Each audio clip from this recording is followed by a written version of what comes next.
Hello, it's Carrie with Picasso Cat Treasures again. I hope you had a really good week. I had a good week. I'm sorry it took me so long to get to my second box of my 100 pounds of estate jewelry that I bought. I had kind of a busy week, but that's okay. Bought 100 pounds plus of estate jewelry, and could only see a few of the items in photos, but I've been very happy so far. And so I'm really excited to open box number 2. I seriously could not open all 4 boxes in one video. It would just be really overdoing it for me and for you as well. So what I do is I'll cut the tape and I'll take the boxes out of the inside and I'll cut those boxes open and I'll bring them and show them to you. And then I'll do a lot of fast forwarding because it takes a while. But then I'll try to put all of the jewelry from this box, which is box 2 of 4, out onto my kitchen table, and I will try to very, very slowly pan over it. I'll do maybe some fast motion of me sorting, doing my initial sort, which I do pretty quickly, and then after that I'll try to pick out 15, 20 items that I think are really special from this box, and I'll talk about them and describe them a little bit and tell you what I hopefully would get for this. So again, this is box number 2 of 4. So you'll see me doing this. If I get caught up taking too long, I'm just going to fast forward the footage so that you don't have to watch me doing this for an hour. Which, it's pretty tough. Oh, okay. So in the listing, he had a ton of items inside these plastic containers. I wasn't sure that they were part of the listing, but they evidently were. That's actually a leather leaf earring. And these are in really nice. I think they're nice. This is kind of an autumn theme, I think. Watch. There are several items in here. I think this is my autumn theme box. Actually, I have to go fast forward on these, but these don't have to be cut open. Okay, so this box is another, it's a double-sided box. So this has, I see right off the bat, a really nice enamel pin. So they're all vintage jewelry. I think they're from the same estate. I'm not positive. I love that. That's obviously silver with enamel on the front, and I love enamel. I don't know how many enamel lovers there are out there. Brooches always sell especially vintage brooches sell very well. I'll tell you, people use them to make brooch bouquets for their wedding, and so they like to get them one at a time. You can buy like vintage looking brooches in bulk, but it's not really the same, is it? So I actually think it would be fun if somebody did an entire brooch bouquet of brooches that are bouquets. That would be pretty funny. So what I'll do when I get these out is I look at the backs and I look for anything that's signed. That'd be my first order of business. If it's signed, it's generally worth a little more. So, okay, the other side of this box, flip it upside down, it's another side. So this is a great box. First thing I pulled out, I love. This is a very, very, whoops, not good. Very vintage watch. Let's see. I love vintage jewelry because you can take something that's very modern and you can pick out a vintage piece of jewelry and you add it to that, and you don't look like anybody else in the room. Nobody will look like you. You will be your own unique person, because vintage means they're not making it anymore. So, all right, next box. This is another double-sided box, so it's going to take me a little time to open each side. In here, I already see a lot of vintage brooches. This is a very vintage brooch. This is, I don't know if that's worth anything. It's a little bee on it. I would probably clean that up. All right, that is something that if it's not signed, I would put it in a Christmas lot. So once I do my initial sorting, I then go back and I make sure I'm not missing any precious metals or anything else. So I look at everything very, very carefully. That's pretty. That's a nice snake chain. It's got some bends in it, but we'll see. And So I look carefully through everything and I start setting things aside that I think are pretty special. If I think they're still really good and usable, I will put them in a box and I'll sell them all at one time as a lot, by the pound. And it will be jewelry findings, which findings are things that are still usable. They're not a full piece of jewelry, but you can still use them on making jewelry. This one, oh gosh. I love brooches. Don't ask me why, but I do. I don't wear them, but I love them. So this is a lot of earrings. Let me see if I can pull up a good piece. Look at that. Look at that beautiful enamel. That's a really full box of jewelry. So I'm going to put that down too. We did both sides. All right, I've got more. It just goes on and on.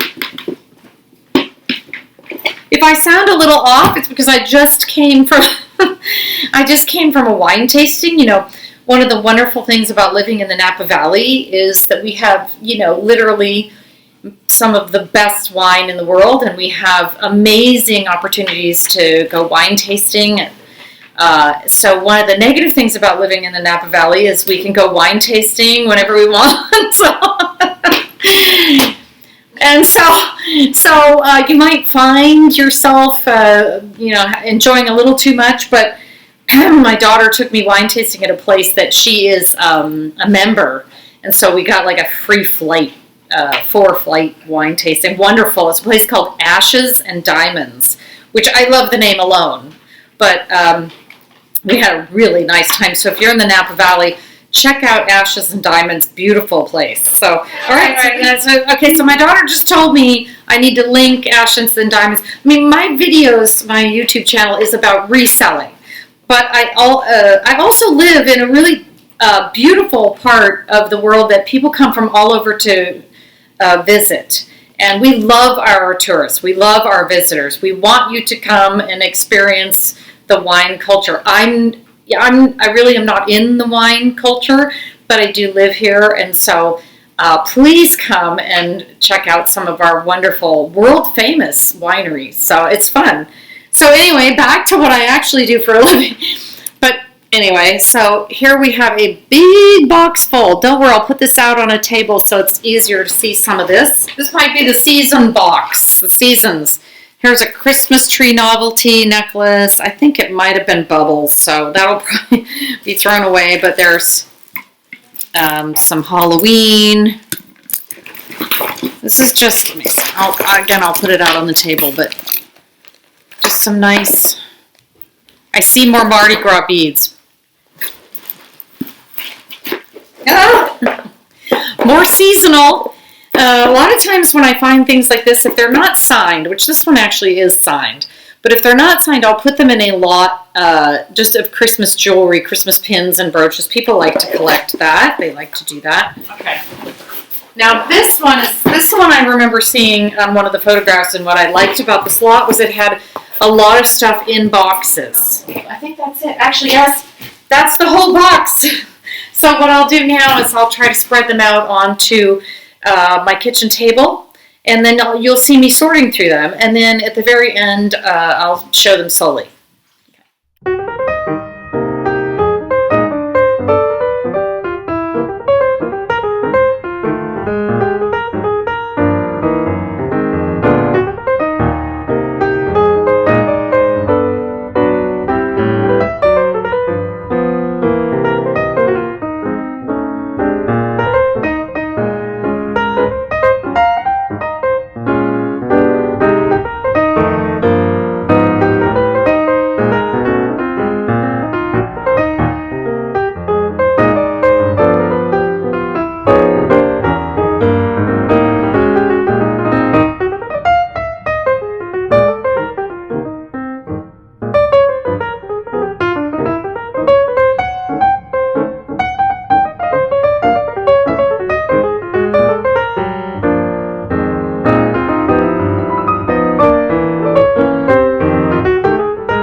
So here we go. These are B. David vintage clip-on earrings. I hope you can see that. I'm going to put them down here. They are very sought-after costume jewelry. I don't know that these were a set, but they seem to match. The only thing wrong with this bracelet is that it is, whoa, I'm not good at that, is that it is missing its security chain. But I'm going to sell them as a lot, and I'll probably sell them for about $25 for both the necklace, the bracelet and the earrings. Here are two vintage Avon rings. I've actually sold these exact rings before. It's a lot. I love them because they have that flexible fit on the inside. I'm probably going to sell these separately and ask about $10 each free shipping. I know that sometimes Avon doesn't make that much money, but I love Avon jewelry. I think it's a bit of Americana. I really do. And so to me, I think it's valuable. So I'll see what I can get. I may pair them up and sell them as a lot. Okay, here we have, I love this piece. I wouldn't be able to wear it because it would be too heavy, but this is a vintage, let's see if I can get that in there. It's a vintage Monet 3D floating, see the little floating eye in the middle? Pendant, very big statement pendant. Even the chain on it is very statement. So these are unusual for Monet. I'm going to probably ask about $30 for this piece, a very large piece. So, this is my favorite item I found in the entire box, and you'll see why. I wasn't sure what it was. I had to look it up. It's a charge-a-plate. Let me show it to you in its own little box. Wait, see if you could see it. Yeah, it's actually a charge card. So I guess these are vintage. They don't go for a ton on eBay, but the reason I may ask more for this one is it's unusual in that these usually came with little leather slip-in carriers, and this is actually its own little box. So I'm probably going to clean that up and ask about $15 to $20 because that's unusual. Here is a Marvella brooch, and I love that because it is a collectible on 3 levels. It's a vintage brooch, it's Marvella, and it is ice cream. There probably are people out there that collect anything ice cream related. Here is another vintage, again, this is why I think of Americana when I think of vintage Avon jewelry. This is an Avon piece, and it looks like little wheat stalks. It's very pretty, kind of a statement piece. And I just love their jewelry. I think it's very well thought out. It's usually extremely trendy for the time and homey at the same time. So these are lovely Kramer of New York earrings. They are clip back, and they're perfect as far as their detail. And they're so unusual and so beautiful the way they catch the light. I'm probably going to ask about $20 for these. This is a V&C Hale, which is a Native American piece, and it's signed on the back, and it's obviously one of 2. It's an earring. I haven't found the other one. If I do, I would put these set of earrings up for at least $150. Okay, so here is a Petit Point brooch, and I love Petit Point. This is not in perfect condition, but in good enough condition that I will ask about $10 for that. Okay, here is a listener brooch in very nice condition. I will clean it up and polish it. I'll at least ask $10. Listener goes for about that, maybe a little more. It depends on, the size and the condition. This is a vintage unsigned enamel pin in the 3D style, and it has fleur-de-lis in it. So that's what I love it, for one, and for two, the fleur-de-lis is something I can put in a listing and people do collect that. Yeah. So this I liked. I think it's tin. I don't know exactly. It's definitely not marked silver, but it's a vintage bracelet. I love how it opens and then you buckle it in like a belt buckle. And I just love that design. I'm probably going to ask $20 for it, and I'm going to put it under Boho Hippie Chic Festival jewelry.